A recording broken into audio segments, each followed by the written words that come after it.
예, 오늘은 이제 사도행전 24장 24절부터 이제 25장 12절까지 그 내용을 이제 우리가 이제 나누도록 합니다.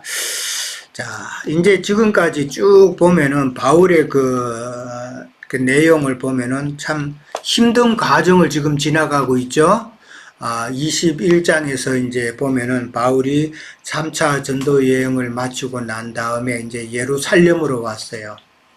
참 세상적인 관점에서 보면은 3차 그 전도 여행을 다 마치고 이렇게 예루살렘에 딱 왔으면은 좀 환영이라도 해주고, 수고했다라고도 해주고, 요즘 뭐 세상 교회에 가면 선교사가 이제 기간이 끝나고 이제 돌아오면은 다 뭐 축하해주고, 돈 봉투도 좀 주고, 수고했다고 다들 그렇게 하죠.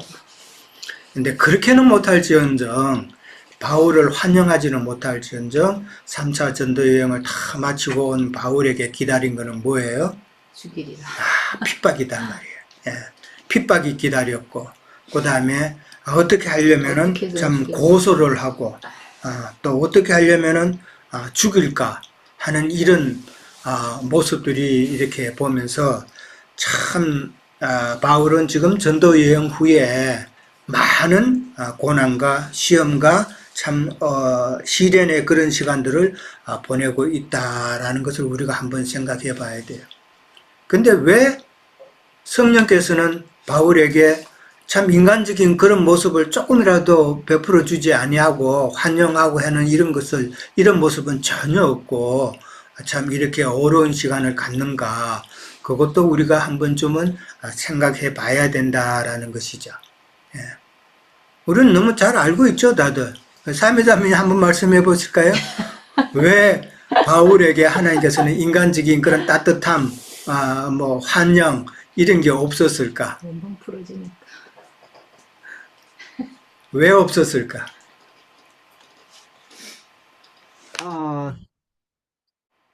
주님께 선택받은 저희들은 세상이나 종교에서 받지 못하고 항상 배척을 받는데, 그것은 우리가 영 안에서 자라기 위해서 세상과 종교에서 분별되는 과정으로 볼 수 있는가 싶습니다. 예, 네. 맞습니다. 예, 그거죠.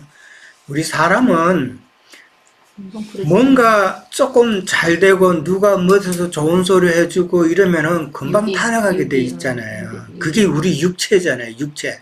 예, 육체라는 의미가 우리 안에 있는 재성, 이 재성이 살아난단 말이에요. 예, 그래서 참 하나님께서는 우리의 그 육체 속에 있는 그런 재성이 타락한 모습이 나타나기를 원치 않으신다라는 것이죠. 우리가 잘 아는 것도 베드로도 그랬잖아요. 베드로도 한 번 설교할 때마다 3,000명, 5,000명씩 그렇게 막 모이면은 그거 하나님은 그냥 가만 놔두면은 베드로 그거는 타락하는 거예요. 베드로는 망하는 거잖아요. 그렇잖아요. 베드로 사도님 그러면은 그 사람은 영적으로 죽는다.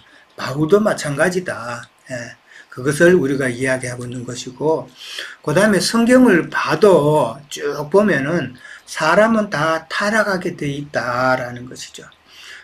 사무엘서를 얼마 전에 끝냈지만은 사무엘서도 보면은 사무엘의 저자가 이게 사무엘이잖아요. 사무엘인데 보면 우리가 생각할 때는 사무엘은 참 하나님 앞에 충성되고 하나님의 명령하심을 따라서 잘 순종하고 한 그런 좋은 모습만, 참 어릴 때부터 사무엘에 대해서 기도하는 모습 이런 걸 보고 배워가 그게 세뇌되어 있잖아요.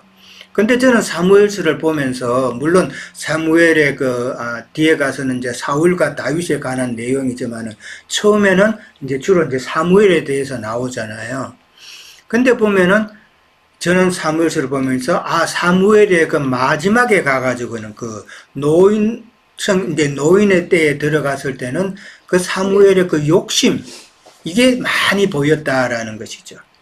그게 뭐를 이야기하냐면은, 참 하나님을 섬기는 그런 충실한 사람이었는데도 사람은 나중에 가면은 욕심에 눌려서 자기 욕심대로 행하는 그런 흐려지는 모습을 우리가 볼 수 있다라는 것이 성경의 가르침이다라는 것이죠. 그래서 성경은 어느 한순간도 우리가 방심하거나 그러면은 우리는 영으로 떨어질 수밖에 없다. 우리에게 왜 시련이 있어요? 왜 어려움이 있어요? 참 좀 예수 믿으면은 정말 세상 그 믿는 사람들처럼 모든 일이 잘 되고 정말 기쁘고 그러면 참 좋겠는데 참 우리 이 진리의 말씀을 이렇게 가지고 들어가면은 한번 생각해 보세요. 저 같은 경우도 그래요. 옛날에 세상 교회에서 신앙생활 할 때보다 지금이 이 모든 면에서는 더 힘들어요.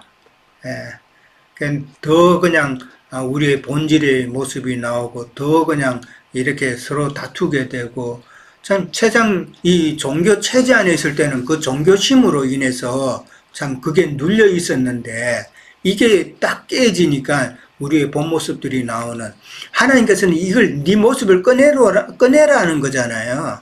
네 모습을 꺼내서 참 온전하게 네가 어떠한 길을 가야 되는가를 우리에게 말씀해 주시건다라는 것이죠. 이게 좀 서론이 엉뚱하게 길었는데 참 중요한 내용이다라고 이제 생각을 합니다. 참 예루살렘에서 예루살렘에 온 이후에 22장 유대인들에게 정언하죠. 23장에 가서는 공회에서 또 정언을 하죠. 그 다음에 24장에서는 벨릭스 총독 앞에서 또 정언을 하죠. 그 다음에 그때는 이제 변호사 더둘러도 같이 또 고소를 했죠. 근데 이제 25장 이후로는 가면은 또 이제 아그리파 왕이 또 나와요. 아그리파 왕 앞에서도 또 정언을 하고, 그러니까 아그리파 왕 앞에서는 정언도 하고 변명도 하면서 또한 아그리파 왕을 전도도 하는 그런 일이 또 계속 나옵니다. 그리고 난 이후에 27장에 가면은 이제 로마로 이송되는 그런 내용이 나옵니다. 자, 오늘 24절에 보면은 수일 후에 총독 벨릭스가 아내 유대 여자 두루실라와 함께 바울을 불러서 예수 그리스도를 믿는 도를 들었다라고 그렇게 이야기합니다. 자, 여기서 벨릭스와 그 아내 유대 여자 두루실라가 나옵니다. 당연히 벨릭스가 그 바울의 예수 믿는 도에 대해서 듣고자 해서 그렇게 간 거는 아니겠죠. 예, 드루실라가 바울의 말을 듣고 싶어서 총독 벨릭스를 데리고 그렇게 왔다라고 볼 수가 있겠죠. 자, 여기서 유대 여자 드루실라라고 나옵니다. 이 드루실라는 헤롯 가문의 딸이에요. 헤롯 가문이 있죠. 헤롯 가문이 있는데 헤롯 가문의 그 드루실라는 그 아그리파 1세예요. 아그리파 1세의 딸이다라고 그렇게 보면 됩니다. 헤롯 가문은 우리가 잘 아는 대로 6대에 걸쳐서 참 유다 지역을 한 90년간 통치를 해요. 그러니까 오랫동안 참 가문의 영광을 대대로 이어서 그렇게 부귀와 영화를 누렸던 그런 가문입니다. 헤롯이라 그러면 우리가 잘 알죠? 헤롯은 누구 자손이에요? 헤롯은 누구 자손? 에서 자손이죠? 예. 그러니까 야곱과 에서를 우리가 알죠? 야곱과 에서인데 야곱은 이제 하나님께 택한 그런 계보로 내려가지만은 에서는 참 버림받은 그런 계소로 이제 내려가죠. 그래서 에서 자손들을 갖다가 무슨 족속? 에돔 족속이라고 부른단 말이에요. 에돔 족속이라 부르는 에돔이라는 말은 붉다라는 그런 뜻이죠. 근데 이제 이 에서의 자손들이 사는 그 지역이 땅도 붉고 좀 그런 붉은 계통이 많았기 때문에 그런 에돔 족속이다라는 말이 있지만은 그 붉다라는 그 의미 자체도 세상적이다라는 그런 것을 이야기한다라는 거죠. 그러니까 육적인 것을 많이 추구해서 나갔다라는 것이죠. 그러니까 그들은 육적인 것을 추구해서 그렇게 나가다 보니까 참 야곱의 대를 잇는 자는 참 가나안 여자를 취하지 않고 참 그 믿음의 계보를 따라서 아내를 취해 나갔지만은 그러나 이 에돔 족속은 이방인들을 자꾸 이제 결혼하게 되죠. 이방인과 결혼하게 되므로 그들은 결국은 그 유대인이지만은 그러나 그 완전한 유대인이라고 할 수가 없다라는 것이죠. 유대인이지만은 많은 이방 여자들과 결혼을 해서 대를 이어 나갔기 때문에 참 온전한 유대인이라고는 할 수 없지만은 그러나 그들도 유대인이었다라는 것을 이제 우리가 생각해 볼 수가 있죠. 그렇기 때문에 유다 지역을 참 관할하는 그런 직책을 받았다라고 볼 수 있죠. 자, 그 다음에 이제, 그 헤롯족, 에돔 족속을 갖다가 또, 그 마태복음에는, 그 헬라어로 이두메라고 그렇게 또 부르죠. 이두메 사람이다라고 그렇게 에돔 족속을 부른다라는 것입니다.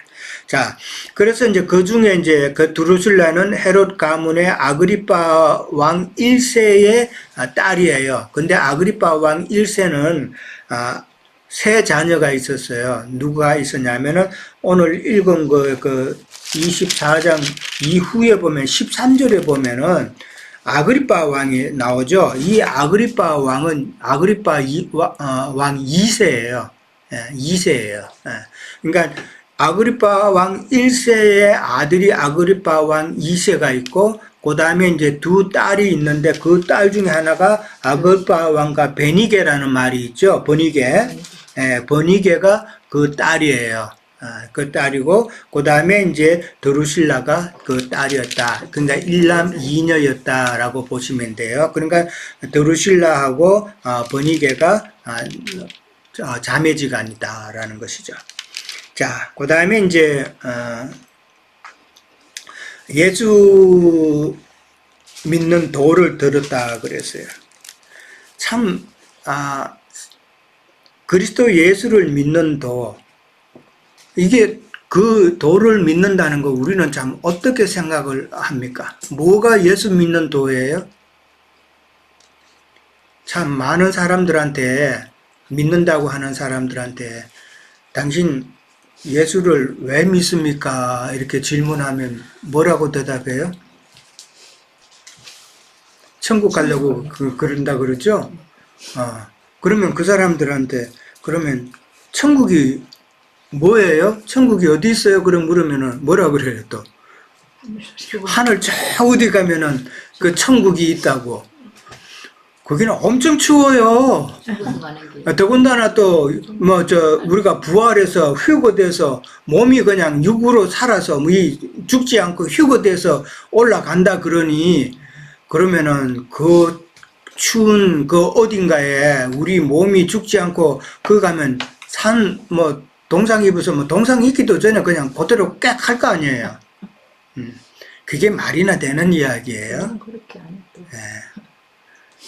그러니까 천국이라는 게 뭐예요? 예수님 자신입니다. 그렇죠. 천국이라는 거는 예수님 자신이에요. 좀 더 구체적으로 말하자면은 예수 그리스도의 정신세계. 그렇죠. 예수님의 그 영과 그 정신세계에 들어가는 것이 천국이잖아요. 예. 근데 세상 교회 사람들은 천국이라 그러면 어떤 장소를 생각한단 말이에요. 그래서 그들이 믿는 예수를 믿는 목적도 거기 어디 가려고 천국에 들어가려고 하는 그런 목적이단 말이에요. 그러나 성경은 천국이 그런 어떤 장소가 아니죠. 예수님의 그 영과 정신세계 안에 들어가는 것이 천국을 누리는 거다라는 것을 우리는 참 정확하게 알고 이런 부분에 있어서 우리는 좀 다른 사람들한테 이런 말이 나오면 지적을 해주고 이야기를 해줘야 돼요. 그러려면 우리가 천국에 대해서 정확하게 알고 있어야 된다라는 것이죠. 그러니까 예수님은 곧 말씀이잖아요. 말씀입니다. 말씀이기 때문에 예수님의 영과 정신세계에 들어간다는 말은 이 말씀을 예수님이 뜻하는 그 의미로 같이 이해를 해야 되겠죠. 근데 이 말씀을 세상 교회 사람들은 문자적으로 이야기하기 때문에 그게 도덕적이고 종교적인 방향으로 흘러가잖아요. 그런데 우리는 영적으로 예수님이 하신 말씀을 갖다가 그 뜻이 무엇인지를 분별해서 나가는 이 내용이 이게 참으로 말씀을 영으로 깨달아가는 것이 바로 우리가 천국을 소유하는 것이다 이 말이죠. 인지하고 이게 참 중요한 이치예요. 이게 진리죠, 이게. 예수님께서 바로 천국이라면은 그 천국에 들어간다는 것은 예수님의 말씀인데 예수님께서 하신 그 말씀을 예수님이 이해하는 것과 똑같은 방법으로 우리도 이해해야 예수님의 영과 정신세계에 들어가는 거다라는 것이죠. 예. 그렇지 못하고 문자적으로 이해해가지고 자꾸 엉뚱한 소리 하면은 그거는 참 천국을 경험을 못하는 것이죠. 그리고 우리가 이 땅에서 그런 말씀을 통해서 천국을 소유해야만 우리가 죽어서도 하나님 나라에 들어가는 것이 죽어서 천국을 얻어 결정되는 것은 아니다라는 것이죠. 예.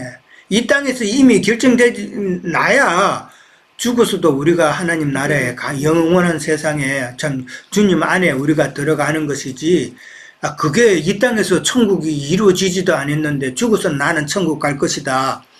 그렇게 막연하게 믿는다는 것은 이 사탄에게 속는 일이다라는 것이죠.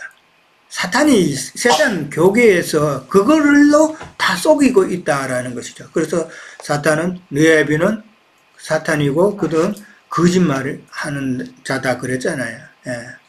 그런 의미를 우리는 잘 깨달아야 되고 천국에 대해서도 사실 성경을 잘못 이해하는 부분이 너무나도 많죠.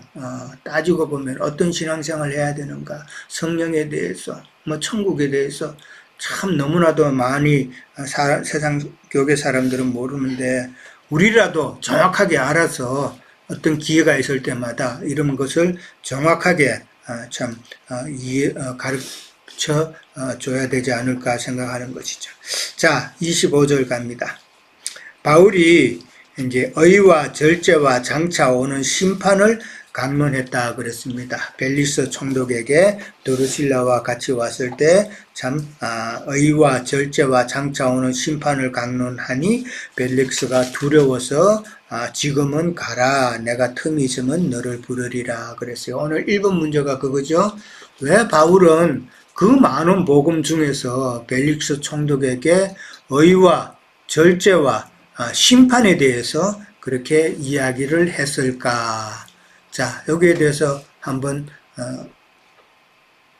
대답해 보시겠어요? 토마스 형제님 한번 말씀해 보시겠어요? 준비 되셨죠? 예, 죄송합니다. 갑자기 시켰어. 다 아니에요.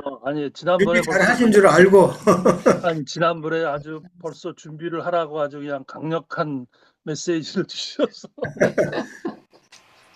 사실은 그 유영재님이 이렇게 항상 질문을 내신 걸 보면은 그 성경 구절 앞뒤로 다 답이 있는 거더라고요. 일단은. 네. 뭐 아주 깊숙한 어떤 교리상의 문제라든지 어떤 신앙적인 고백을 빼놓고는 일반적으로 하여튼 그냥 앞뒤를 보면은 대충 답은 일단은 국민학교 그러니까 초등학생적 답은 다 나오게 돼 있더라고요. 그래서 하여튼 그 바울이 의와 절제와 심판이라는 주제를 선택한 이유는 아마 이 세 가지가 그 복음의 핵심 요소이기 때문인 것으로 압니다.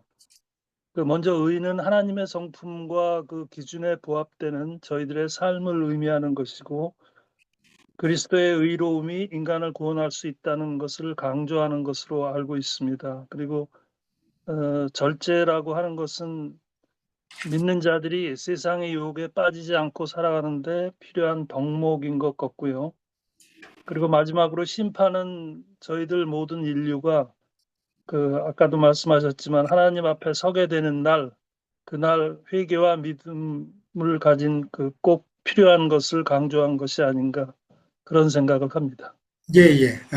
우리 토마스 형제님은 그 의와 절제와 심판을 이제 영적 관점에서 먼저 말씀해 주셨어요. 예, 또 다른 분.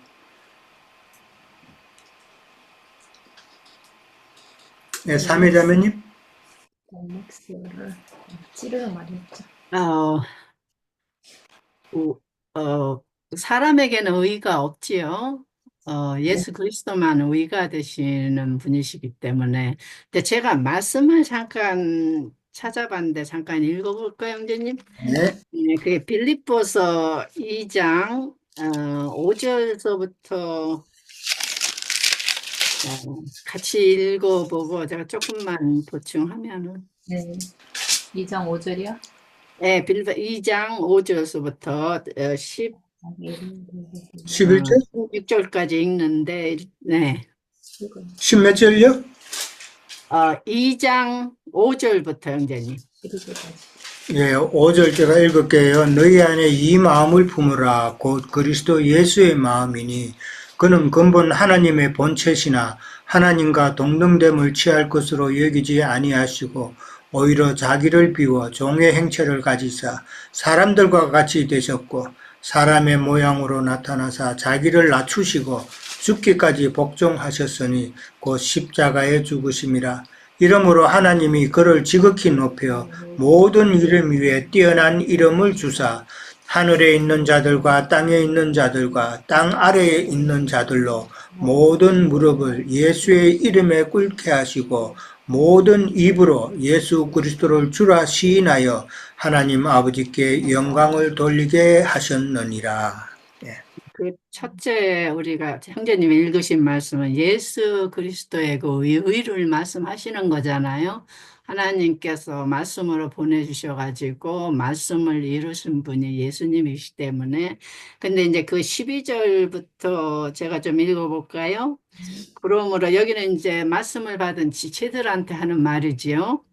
그러므로 나의 사랑하는 자들아 너희가 나 있을 때뿐 아니라 더욱 지금 나 없을 때에도 항상 복종하여 두렵고 떨림으로 너희 구원을 이루라. 너희 안에서 행하시는 이는 하나님이시니 자기의 기쁘신 뜻을 위하여 너희에게 소원을 두고 행하게 하시나니 모든 일은 원망과 시비가 없이 하라. 이는 너희가 흠이 없고 순전하여 어그러지고 거슬리는 세대 가운데서 하나님의 흠없는 자녀로 세상에서 그들 가운데 빛들로 나타내며 생명의 말씀을 밝혀 다름질이 헛되지 아니하고 수고도 헛되지 아니하므로 그리스도의 날에 내가 자랑할 것이 있게 하려 함이라. 만일 너희 믿음이 제물과 섬김 후에 내가 나를 전제로 드릴지라도 나는 기뻐하고 너희 무리와 함께 기뻐하리니 이와 같이 너희도 기뻐하고 나와 함께 기뻐하라. 그래서 우리가 예수님의 의가 이르신 분이시고 이제 절제는 우리들에게 적용이 되는 것 같아요. 왜냐면은 교회 생활하면서 그리스도의 말씀으로 생명 안에서 우리가 혼의 구원까지 이루어야 되기 때문에 세상과 종교에서 벗어나서 그리고 생각까지도 우리는 처리를 해야 되기 때문에 얼마나 많은 우리 안에서의 절제가 필요한가를 그래서 예수님으로 해서 우리가 온전한 상을 받고 이기는 자가 돼서 심판대, 주님의 심판대에 설 때는 우리 마음, 우리가 교회 생활 안에서 얼만큼 우리에게 24시간을 주셨으면은 주님께서는 너는 나한테 시간을 얼마나 드렸냐 하고 물어본다면은 어떻게 대답을 할까 하는 그 굉장히 그런 질문을 하셨지요.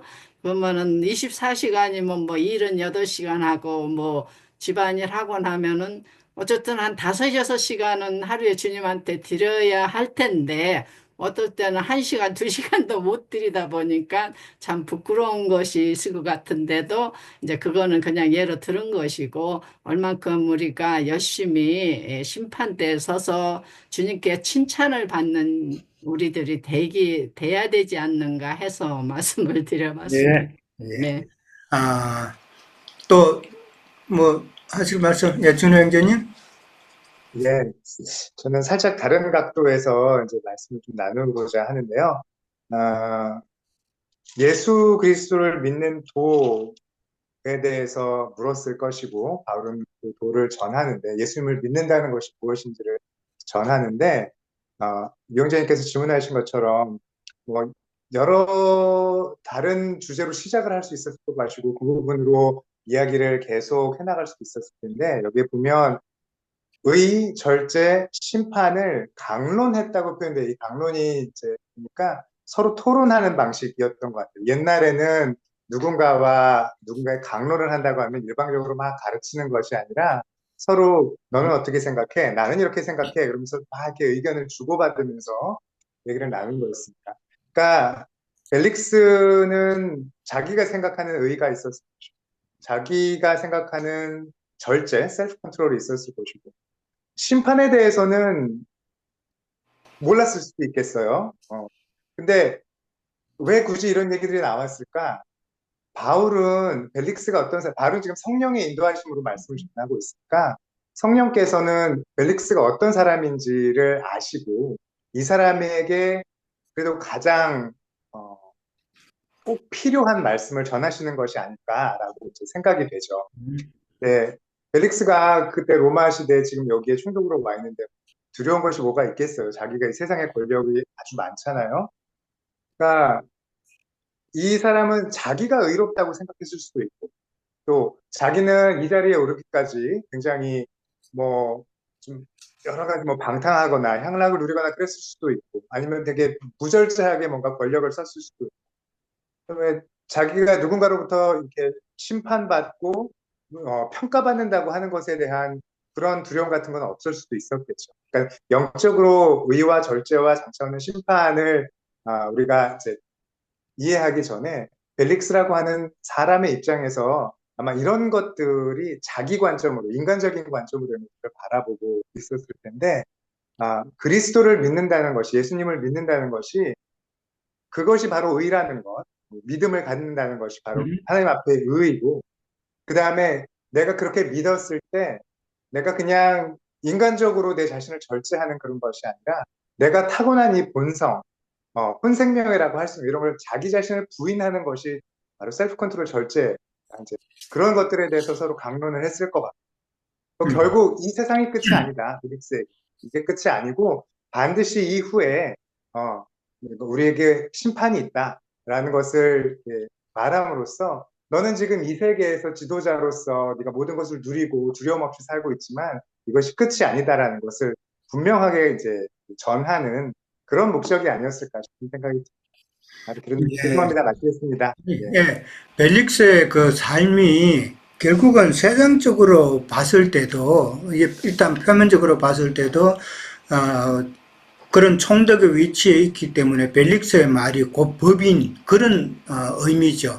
그러니까 법이라는 것은 법을 통해서 정의가 실현이 돼야 되는데 벨릭스가 자기가 말하는 것이 곧 법이다 이렇게 돼버리니까 이 세상적인 관점에 봐서도 참 전혀 참 의롭지 못한 공의롭지 못한 그런 모습을 보였다는 것이고 그 다음에 이제 이 절제에 대해서도 이 벨릭스는 자기의 그 욕망, 세상적으로 볼 때 자기의 욕망과 자기의 그 여성 편력이라든지 지금 드루실라가 이게 나오는데 이 드루실라도 지금 세 번째 여자 아내라는 것이죠. 첫 번째가 아내가 아니라 세 번째 아내인데도 그것도 자기가 이 원래 드루실라가 다른 남편이 있었는데 그 남편과 헤어지기를 강요해서 자기와 결혼하게끔 하는 그러니까 자기의 그 권력을 사용해서 참 남의 아내를 빼앗는 그런 모습이기 때문에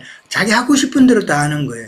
예. 그러니까 세상적으로 볼 때에도 참 절제가 필요한 그런 모습이고 그런 자들은 또 참 마지막 그 심판에 대해서 경고를 하지 않을 수가 없죠. 이제 그런 세상적인 관점은 어디까지나 표면적인 것이고 그런 모습을 보면서 우리는 영적인 관점에서 의라는 것이 무엇인가, 그 다음에 무엇을 위해서 우리는 절제를 해야 되는가, 왜 절제를 해야 되는가, 그 다음에 심판에 대해서 우리는 자세한 이해가 있어야 된다는 것이죠. 그러니까 의라는 게 뭐예요? 영적으로 보면은 아까 말씀하셨지만은 첫째는 예수 그리스도를 아는 것이 의잖아요.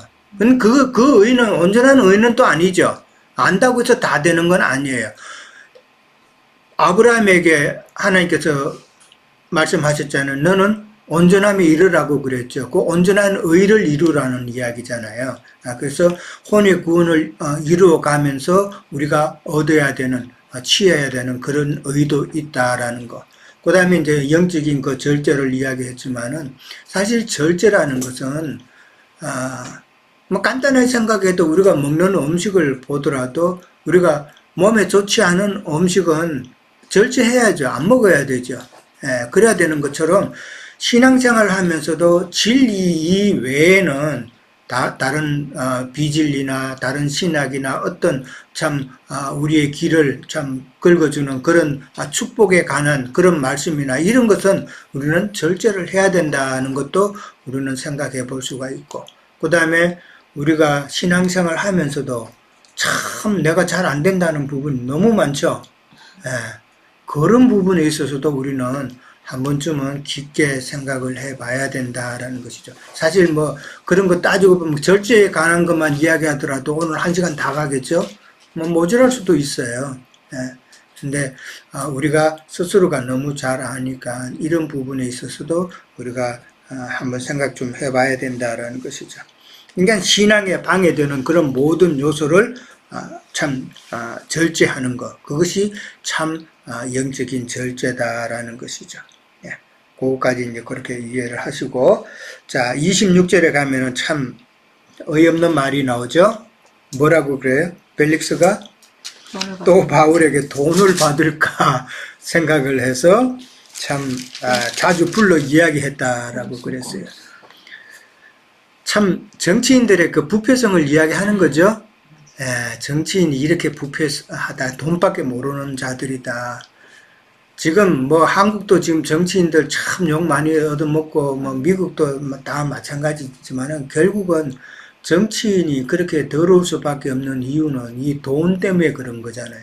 예, 돈 때문에 자기의 양심도 버리고 그 돈을 위해서 엉뚱한 주장을 내세우는 그런 자들 많죠. 뭐 우리가 뭐 말 안 해도 뭐 국회의원들 보면 뻔하잖아요. 저 사람이 저렇게 똑똑한 사람인데 왜 저런 말을 할까? 터무니없는 말을 할까? 다 돈 때문에 그런 것이다. 자기의 그 이익 때문에 그런 것이다라는 것이잖아요. 예. 자, 돈은 이 바울에게 무슨 돈이 있었을까? 바울에게 돈이 있었을까요?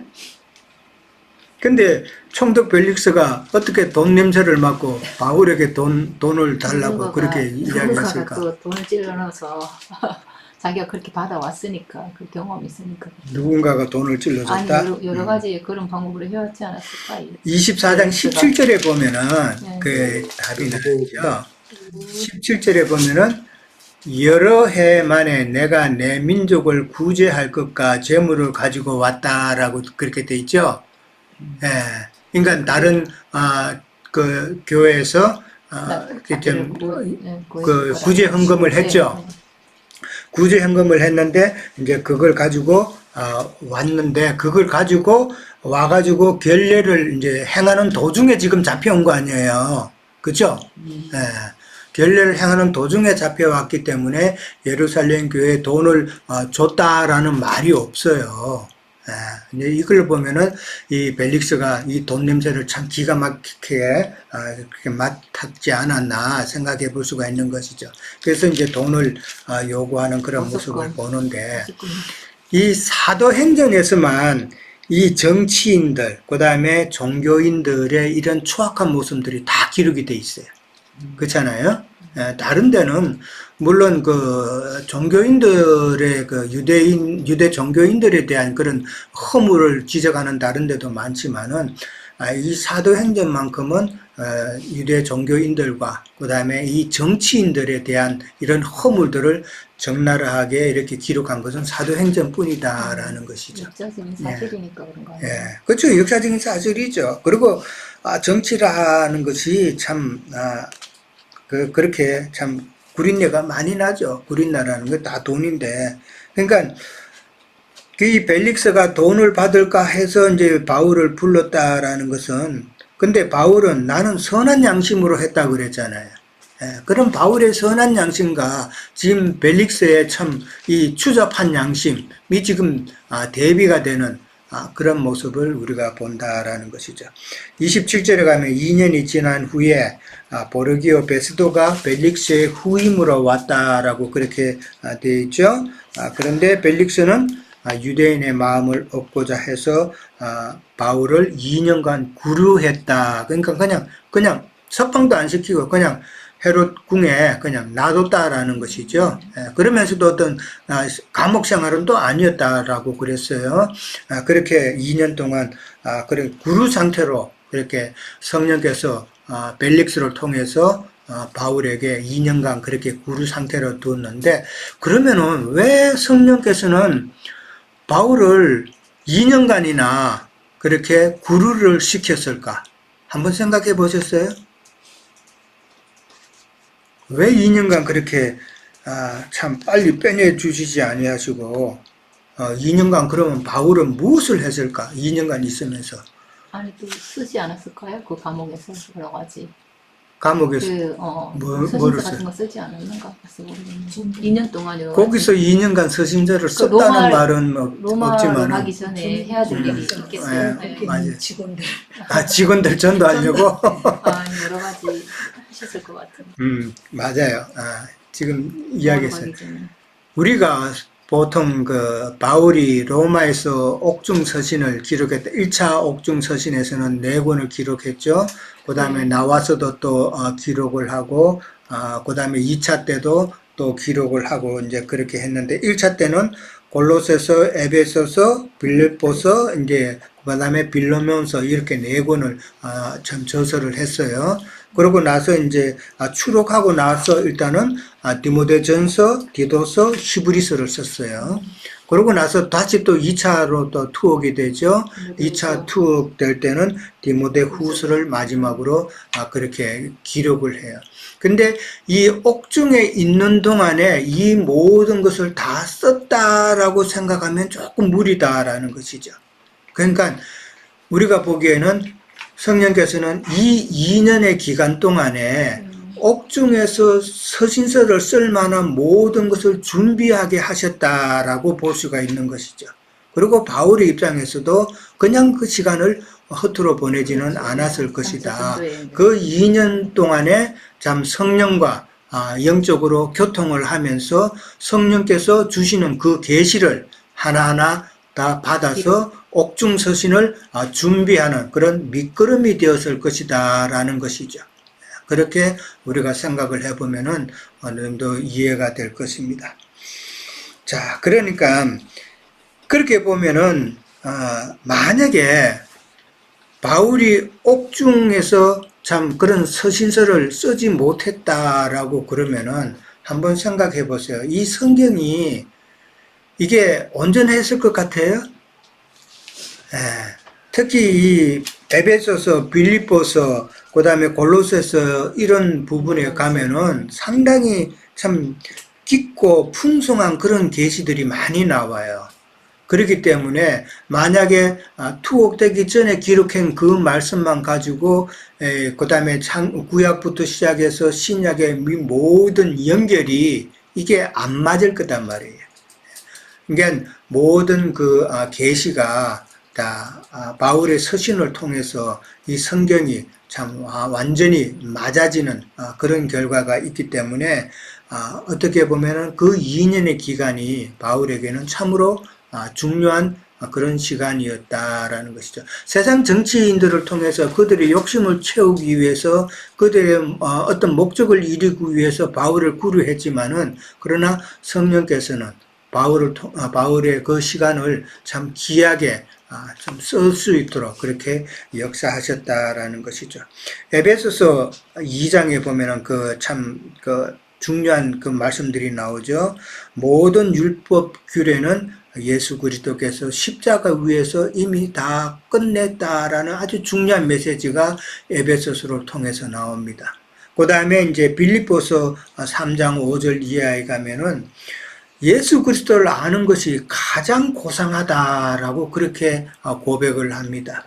그러면서 바울은 내가 이전에 알았던 모든 율법 지식, 그다음 유대교에서 행했던 모든 그런 것이 다 나는 이제 뭘로 여긴다고요? 배설물로 여긴다라는 그런 고백을 했어요. 그러니까 참 중요한 그런 계시죠. 그 다음에 골로새서 3장 10절에 보면은 그리스도는 만유라고 그랬어요. 그리스도는 만유고 그 다음에 만유 안에 계신다라는 말씀을 하셨어요. 이 만유라는 게 뭘까?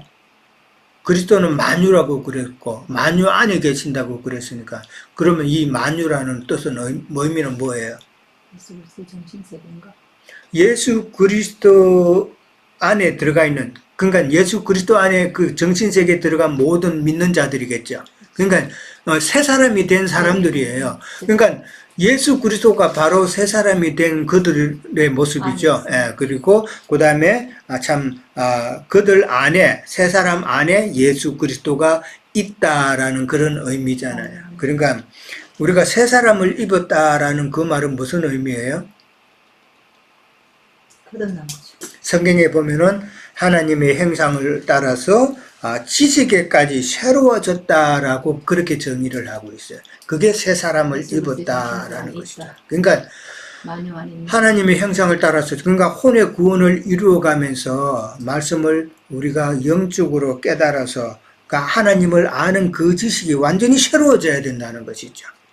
완전히 새로워지고 있죠, 우리는. 그렇지 않으면은 아까도 그 말씀이 곧 천국을 이루는 거다 그랬는데 그렇게 지식에까지 새로워지는 것이 우리가 새 사람을 덧입는다, 옷 입는다라고 그렇게 성경은 표현하고 있다라는 것이죠. 자, 첫 시간 여기까지 하도록 합니다. 시간 많이 됐네요. 잠깐 쉬었다 할게요.